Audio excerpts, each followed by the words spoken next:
Hey, this is Nick from Cheshire Guitar School, and I have a 30-second exercise for you today, which should help.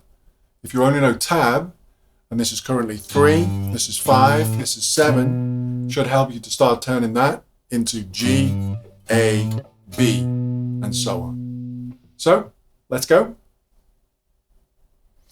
Okay, so the exercise is this. We are going to play and say the notes, the letters of the notes, that is, from fret 0 on each string up to fret 12.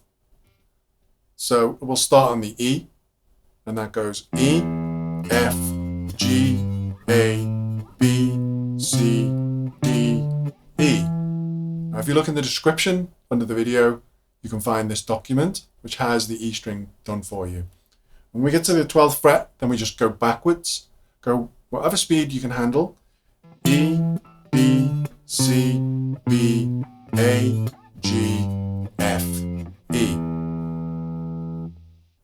So now the A string, A, B, C, B, E, F, G, A, G, F, E, D, C, B, A. And that's the exercise.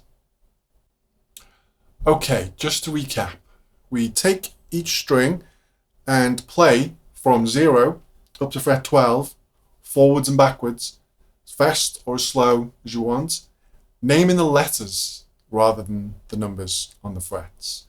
Maybe pick 2 strings per day, so that's a minute maximum, and you should start to see good results, being able to figure out which note is which, rather than just knowing that this is a 3 or a 5, and so on. So that's about it for today. I hope that's been helpful, and we'll see you in the next video.